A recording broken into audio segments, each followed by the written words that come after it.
Hello विद्यार्थी मित्रों, good morning. छेल्ले આપણે ધોરણ 10 ની અંદર ચેપ્ટર નંબર 6 ત્રિકોણ વિશે અભ્યાસ કરતા હતા। એમાં છેલ્લે સ્વાધ્યાય 6.3 એનો દાખલા નંબર 1 જોયો હતો।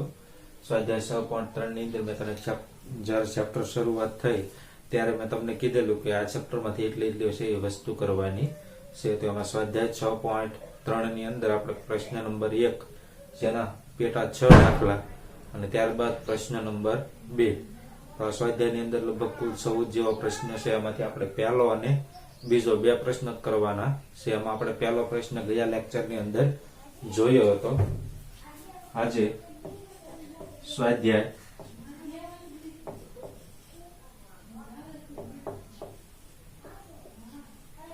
6.3 નો પ્રશ્ન નંબર 2 જોઈએ। સ્વાધ્યાય 6.3 ના પ્રશ્ન નંબર 1 ની અંદર શું હતું ફરી વખત તમને થોડું કહી દઉં તો એની અંદર તમને બે ત્રિકોણ આપેલા હતા અને એ ત્રિકોણ જો સમરૂપ હોય બરોબર તો કઈ શરત છે એ લાગુ પડે। આપણે ચાર શરત હતી કઈ તો કે ખુ ખુ ખુ બા બા બા બા ખુ બા અને કાક બા। તો ચારમાંથી જો બંને ત્રિકોણ સમરૂપ હોય તો એમાંથી કઈ શરત લાગુ પડે અને એની સમરૂપતા છે એ આપણે દર્શાવવાની હતી બરોબર। તેમાંથી સમરૂપતા દર્શાવવા માટે કઈ શરત લાગુ પડે તો જો ત્રણેય ખૂણાઓ આપેલા હોય તો ખુ ખુ ખુ બરોબર અને ત્રણેય ખૂણાના માપ છે એ સામસામેના એટલે કે અનુરૂપ ખૂણાઓના માપ છે એ તમને સરખા મળે। અને ત્યારબાદ જો બાજુની વાત કરવામાં આવે તો અનુરૂપ બાજુઓનો ગુણોત્તર કેવો મળતો તો કે સરખો મળે। તો બાજુ માટે અને ખૂણા માટે શરતોને અનુરૂપ એ છે બંને ત્રિકોણ છે સમરૂપ છે કે નહીં એવું આપણે કહી શકાય। પણ ખાસ યાદ રાખવાનું ખૂણા માટે તો કે અનુરૂપ ખૂણાઓ સરખા અને અનુરૂપ બાજુઓનો ગુણોત્તર કેવો મળે તો કે સરખો મળે। ત્યારબાદ આજે આપણે પ્રશ્ન નંબર 2 જોઈએ। તો પ્રશ્ન નંબર 2 ની અંદર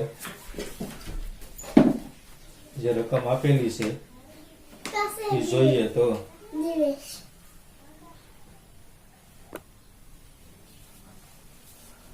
સ્વાધ્યાય 3.2 નો બીજો પ્રશ્નની રકમ જોઈએ તો સાબિત કરો કે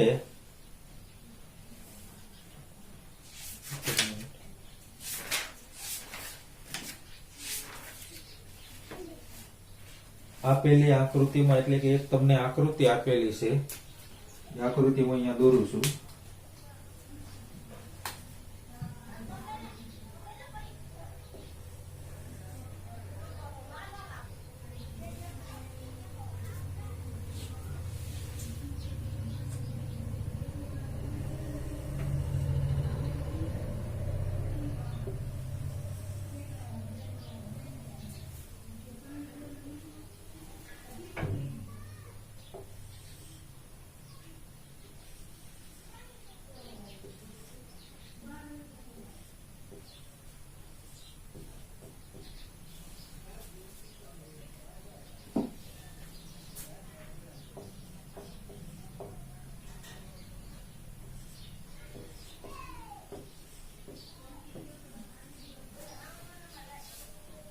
તો આવી રીતે તમને આકૃતિ આપેલી છે એ આકૃતિમાં જોઈએ તો આકૃતિમાં ત્રિકોણ DOC એટલે કે ત્રિકોણ DOC અને ત્રિકોણ AOB અને ત્રિકોણ OAB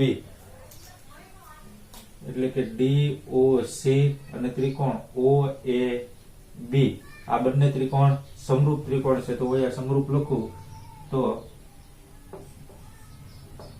त्रिकोण DOC समरूप त्रिकोण OAB समरूप त्रिकोण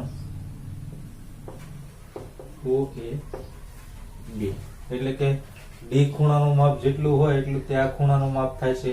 ત્યારબાદ આ ખૂણાનું માપ હોય એટલું તે A ખૂણાનું માપ થાય છે અને C ખૂણાનું માપ હોય એટલું તે ખૂણા B નું માપ થાય છે। શું કામ તો કે સમરૂપ છે એટલા માટે। જો D ને સમરૂપ કયો છે O, પછી O ને અનુરૂપ કયો છે તો કે A અને C ને અનુરૂપ કયો છે તો કે B। અહીંયા બે જગ્યાએ O આવ્યો છે એટલે એનો અર્થ એવો છે કે એક આ સાઈડનો O અને એક અંદરનો એટલે કે બે બાજુના O કેવા છે તો કે અલગ અલગ હશે।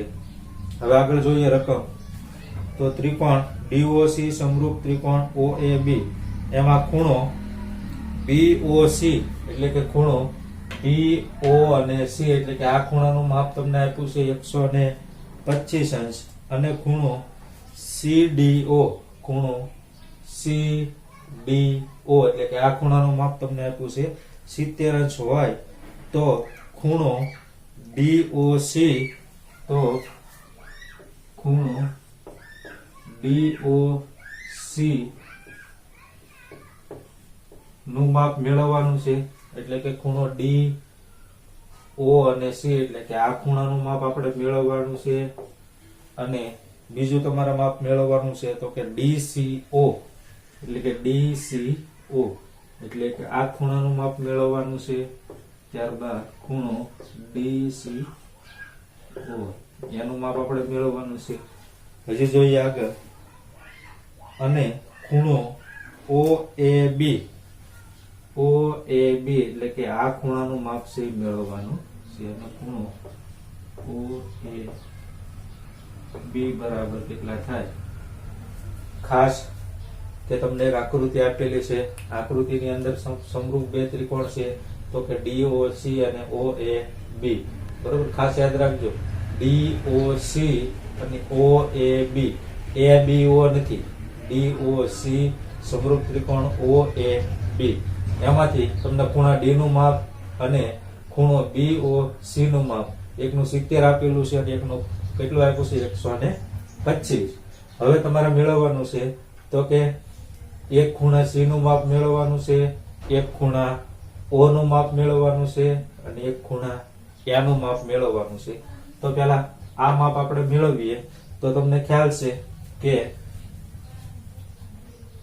એટલો ખૂણો 125 નો અને આખો ખૂણો એટલે કે સીધી રેખામાં હોય તો એ ખૂણો કેવો થાય તો કે 180 તો કે રેખિક જોડના ખૂણા કહેવાય બરોબર રેખિક એટલે કે સીધી રેખામાં રેખિક જોડના ખૂણાનું માપ કેટલું થાય તો કે 180 તો પહેલા આપણે ખૂણો DOC મેળવીએ તો એના માટે આપણે લખી શકીએ કે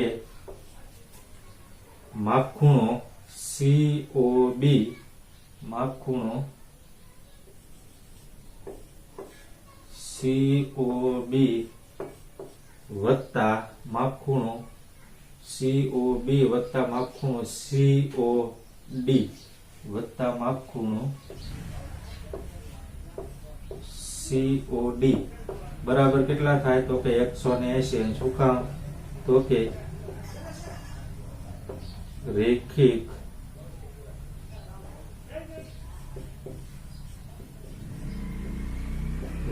જોડના ખૂણા આવું તમારા 9મા ધોરણની અંદર આવી ગયું બરોબર એક સીધી રેખામાં હોય તો એ આખો ખૂણો લઈએ તો 180 આ બાજુનો આખો લઈએ તો પણ 180 આખા વર્તુળ એટલે કે આખો ખૂણો વર્તુળાકાર હોય એનો સરવાળો તો કે 180 વત્તા 180 એટલે કેટલો થાય છે તો કે 360 હવે જો ખૂણા COB એટલે કે ખૂણો COB એનું માપ તમને આપેલું છે 125 અંશ આ બાજુ તમારે તો કે માપ ખૂણો COD છે એ તમારે મેળવવાનું છે અને આ બાજુ 180 તો માપ ખૂણો COD ને તમે સૂત્રનો કરતા બનાવો તો આ બાજુ 180 માઇનસ 125 આ બાજુ આવશે તો માઇનસ 125 પ્લસ છે એટલા માટે આ બાજુ આવે તો માઇનસ તો માપ ખૂણો COD નું માપ તમને મળશે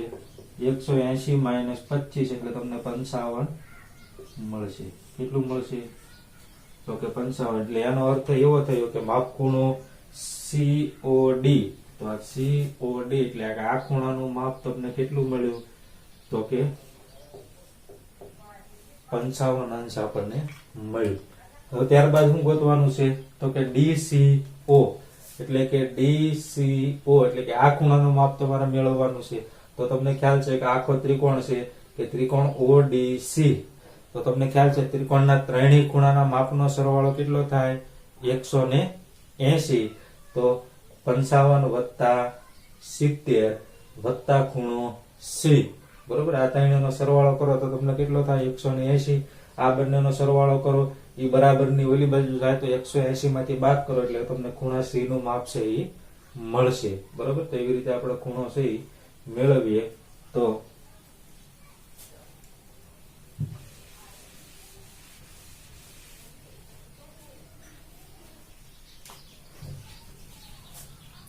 અહીંયા લખી શકું કે ત્રિકોણ ના ત્રણેય ખૂણા ના માપનો સરવાળો 180 અંશ થાય.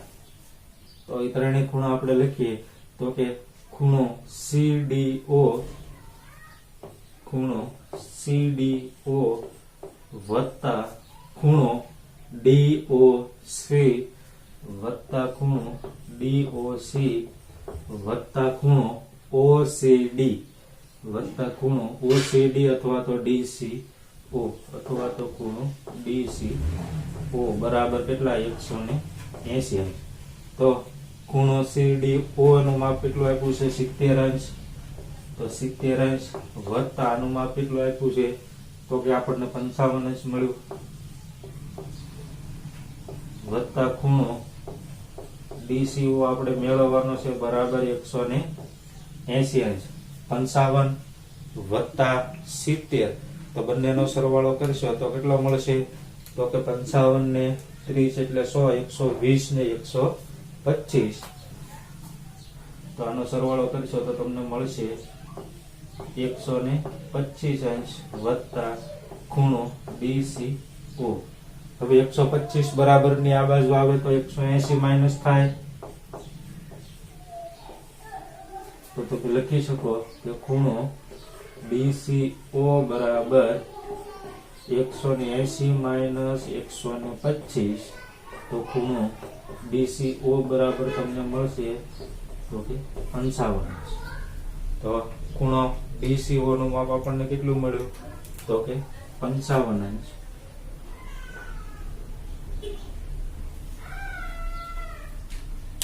હવે કયો ખૂણો બાકી રહ્યો તો કે OAB. ખૂણો OAB તો જો મેં તમને કીધું એમ કે અહીંયા સમરૂપતા માટે તો કે ખૂણો DCO એને ત્રિકોણ સમરૂપ કયો છે તો કે OAB.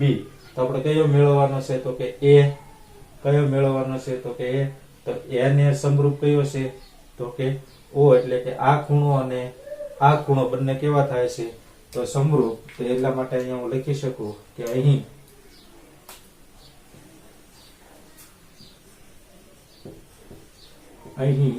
માપ ખૂણો COD અથવા તો DCO ખૂણો DCO એને સમરૂપ કોઈ કયો ખૂણો તો કે OAB.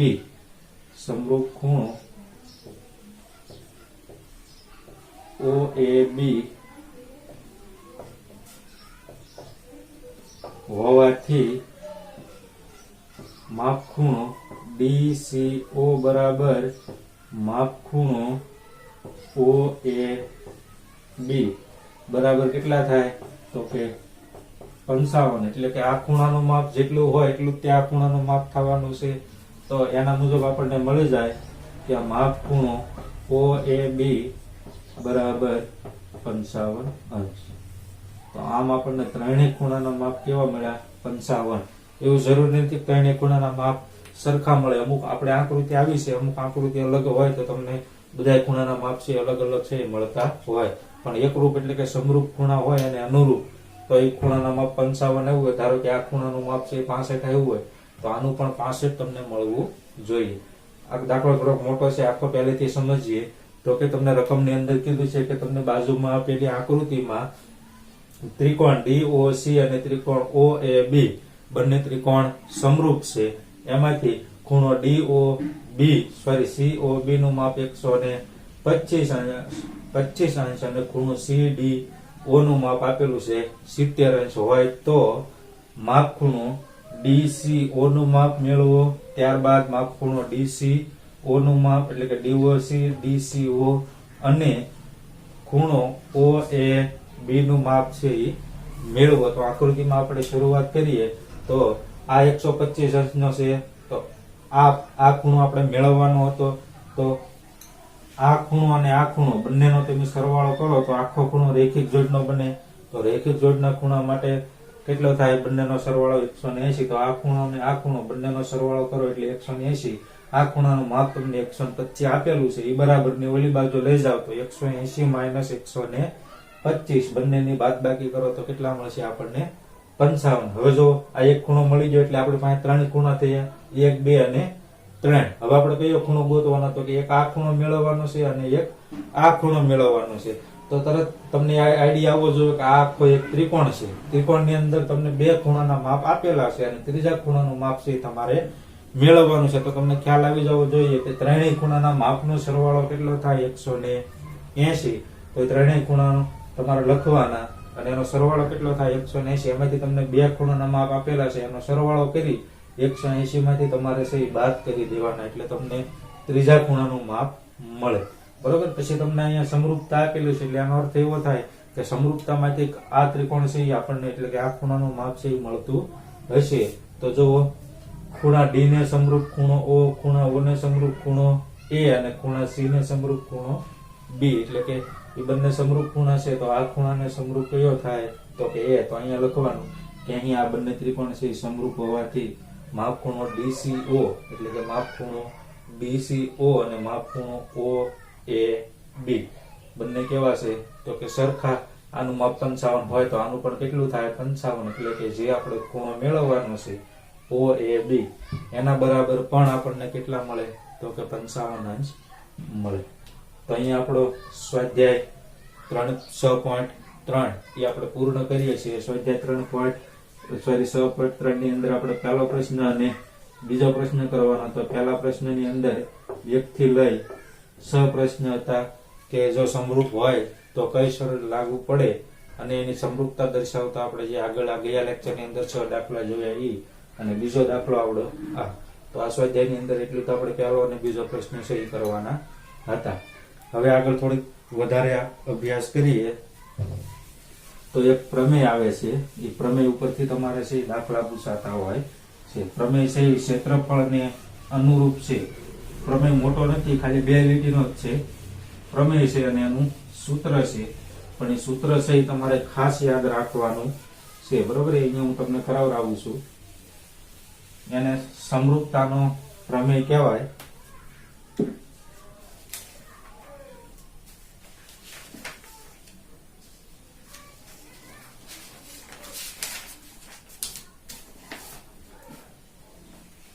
સમરૂપ ત્રિકોણના ક્ષેત્રફળ ખાસ યાદ રાખવાનું છે કે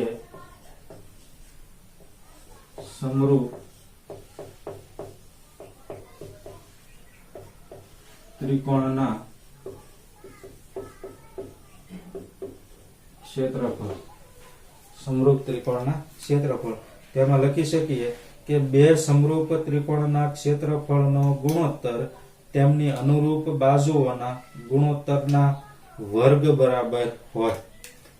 2 સમરૂપ ત્રિકોણના ક્ષેત્રફળનો ગુણોત્તર 2 સમરૂપ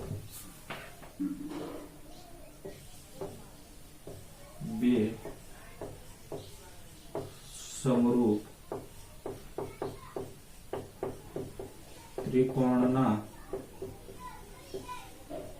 ક્ષેત્રફળનો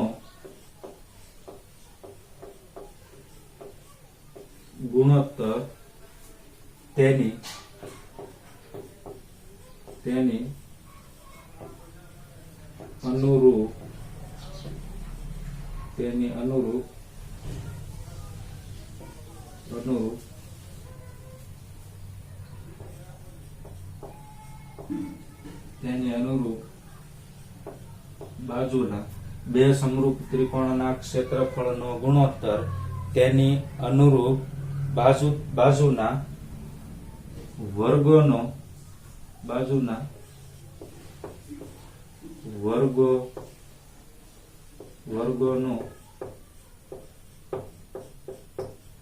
ગુણોત્તર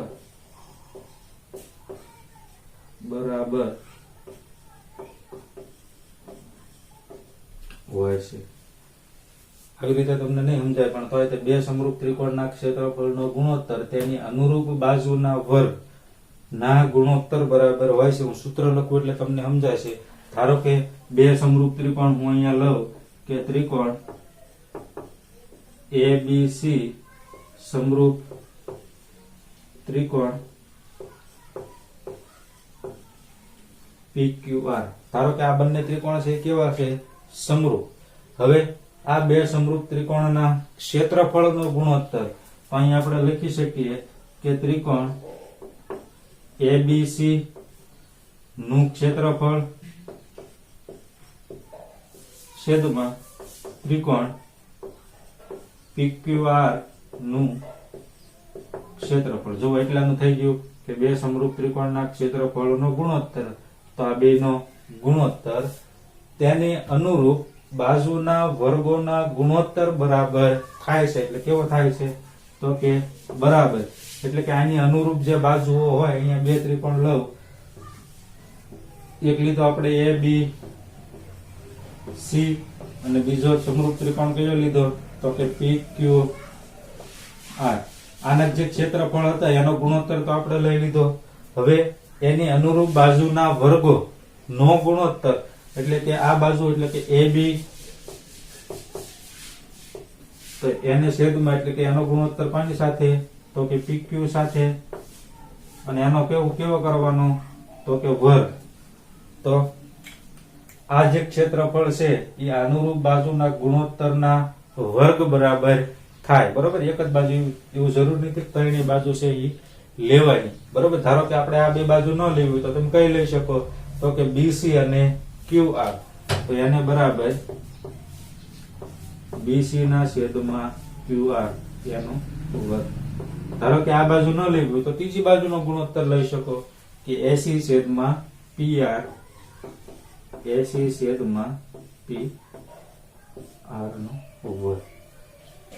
યાદ રહેશે કે બે ત્રિકોણના ક્ષેત્રફળનો ગુણોત્તર કોના બરાબર થાય? તો કે અનુરૂપ બાજુઓના ગુણોત્તરના વર્ગ બરાબર. બે ત્રિકોણના ક્ષેત્રફળનો ગુણોત્તર તેની અનુરૂપ બાજુઓના વર્ગોના ગુણોત્તર બરાબર થાય છે, અથવા તો ગુણોત્તરના વર્ગ બરાબર થાય છે. એટલે કે જે અનુરૂપ બાજુઓ હોય એનો ગુણોત્તર લઈ લેવાનો અને એનો વર્ગ. બરોબર.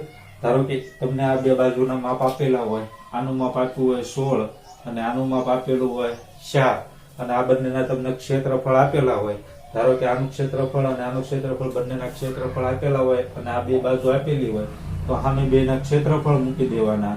અને આ બાજુ તો કે એ 16 નું વર્ગમૂળ 4, પછી 4 નું વર્ગમૂળ તો કે 2. બરોબર. આમાંથી તમને કોઈ પણ એક, ધારો કે આનું ક્ષેત્રફળ મેળવવાનું કીધું હોય, આનું ક્ષેત્રફળ તમને આપેલું હોય કે 16, તો તમે આનું ક્ષેત્રફળ છે મેળવી શકો. અથવા તો આ મેળવવાનું કીધું હોય તો આને બરાબર ની આ બાજુ જવા દેવાનું. આ બાજુના માપ આપેલા હોય તો આ મૂકવાનું, આ બાજુના માપ આપેલા હોય તો આ મૂકવાનું. ત્રણેય આપેલું હોય છે નહીં. બરોબર. આને બરાબર આ હોઈ શકે, આ હોઈ શકે અને આ હોઈ શકે. ખાસ યાદ રાખવાનું. એક દાખલો જોઈએ એટલે તમને વધારે છે ખ્યાલ આવશે.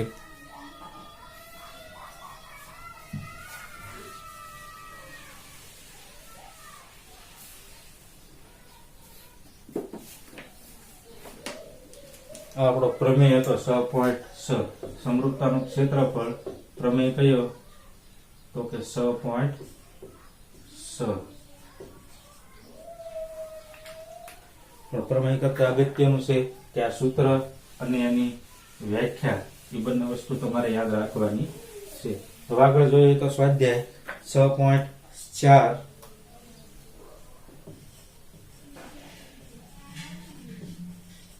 સ્વાધ્યાય 6.4 ની અંદર પહેલો પ્રશ્ન લઈએ તો એની રકમ કાંક આપેલી છે કે ત્રિકોણ ABC સમરૂપ ત્રિકોણ DEF છે.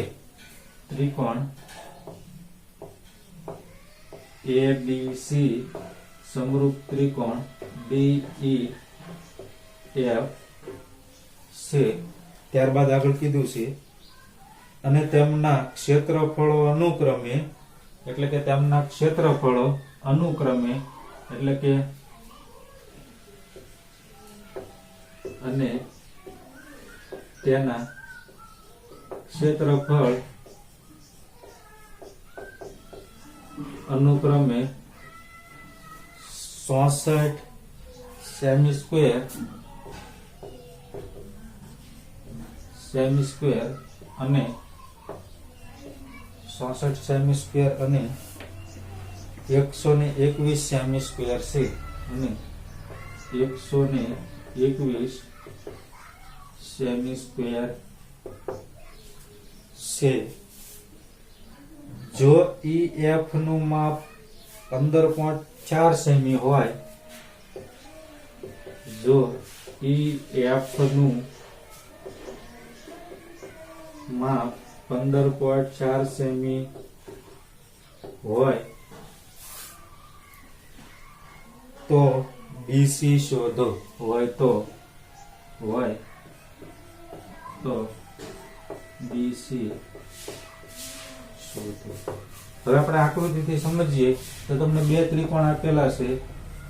એક ત્રિકોણ આપેલો છે ABC, બીજો ત્રિકોણ આપેલો છે તો કે DEF એટલે કે DEF.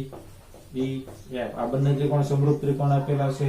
અનુક્રમે બંનેના ક્ષેત્રફળ આપેલા છે એટલે કે પહેલાનું ક્ષેત્રફળ 66 આપેલું છે અને બીજાનું ક્ષેત્રફળ આપેલું છે 121. એક બાજુનું માપ આપેલું છે તો કે EF, તો આનું માપ તમને આપેલું છે કે 15.4. તો તમારે મેળવવાનું છે કયું? તો કે BC નું માપ મેળવવાનું છે. તો આગળ જે આપણે પ્રમેયમાં જોયું એ મુજબ તો ત્રિકોણ ABC નું ક્ષેત્રફળ છેદમાં ત્રિકોણ DEF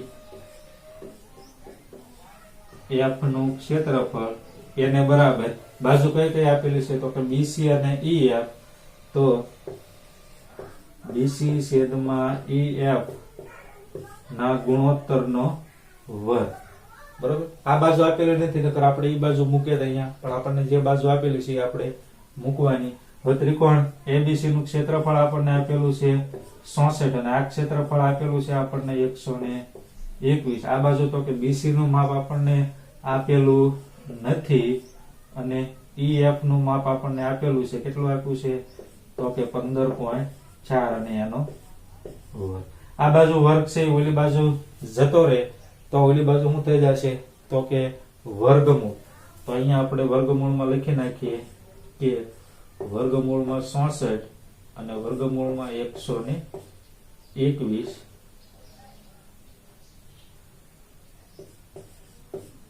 આ બાજુથી વર્ગ દૂર થયો તો સામેની બાજુ વર્ગમૂળ નીકળશે. તો અહીંયા વર્ગ દૂર થયો તો શું વધ્યું? BC ના છેદમાં 15.4. 66 નું વર્ગમૂળ કાઢો તો 88 એટલે 8. 121 નું વર્ગમૂળ કાઢો તો કે 11 નો વર્ગ કરો તો કેટલો થાય? 121. તો 121 નું વર્ગમૂળ કાઢો તો કેટલું મળશે? 11. અને આ બાજુ તો કે BC અને 15.4.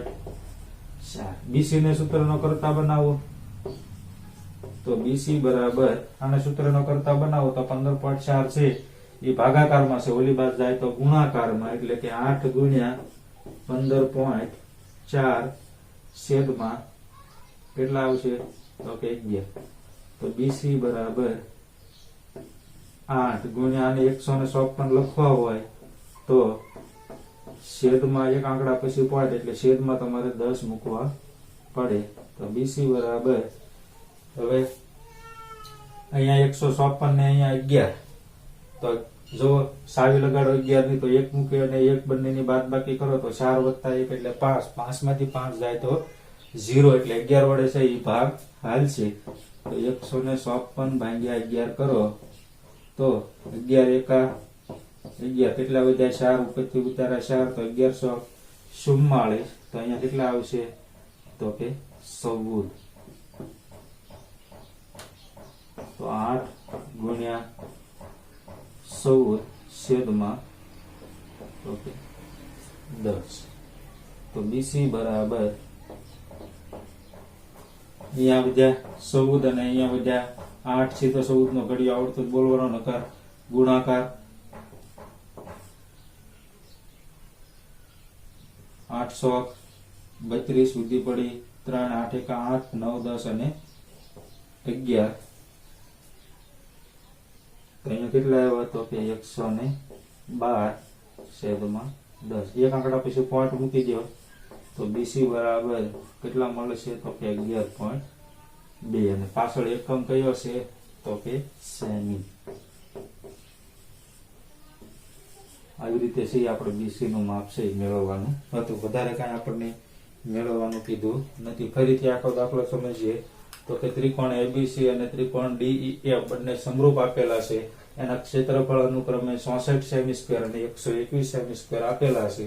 તમને EF નું માપ આપેલું છે તો BC મેળવો. આ સૂત્ર આવડતું હોય તો તમને માપ છે સરળતાથી મળે. બંને ત્રિકોણનું ક્ષેત્રફળનો ગુણોત્તર આ બાજુ બંને બાજુના ગુણોત્તરનો વર્ગ, ખાસ વર્ગ ભૂલાવો જોઈએ નહીં. આ બાજુ વર્ગ છે ઓલી બાજુ વહી જાય તો ઓલી બાજુ શું નીકળે તો કે વર્ગમૂળ. 64 નું વર્ગમૂળ કાઢો તો 8, 121 નું વર્ગમૂળ કાઢો તો 11. આ બાજુ BC ને સૂત્રનો કરતા બનાવો તો BC બરાબર અહીંયા તમે વર્ગમૂળ કાઢ્યો એટલે BC બરાબર 15.4 બરાબરની ઓલી બાજુ જાય તો 8 હારે ગુણાકારમાં, આ બાજુ ભાગાકારમાં હતા, આ બાજુ ગયા તો ગુણાકારમાં એટલે 8 ગુણ્યા 15.4 અને આ છેદમાં 11 એમના.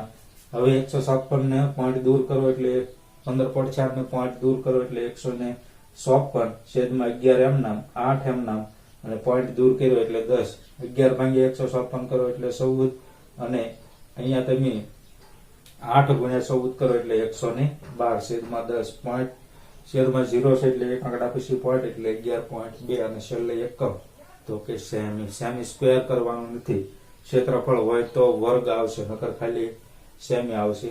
તો આપણો સ્વાધ્યાય 6.4 નો પ્રશ્ન નંબર 1 હતો. આવતા લેક્ચરની અંદર આપણે બીજા આગળના દાખલા છે એ કરાવશું. બરોબર. આની અંદર આપણે પહેલો અને 8મો આગળના સ્વાધ્યાયની અંદર 6.3 ની અંદર પહેલો બીજો કરવાનો હતો, આની અંદર પહેલો અને 8મો પહેલો થઈ ગયો. આવતા લેક્ચરની અંદર આપણે છે 8મો દાખલો છે એ ગણશું. તો આજે આપણે અહીંયા સુધી રાખીએ. આવતા લેક્ચરની અંદર આગળ છે માહિતી આપશું. થેન્ક યુ વિદ્યાર્થી મિત્રો.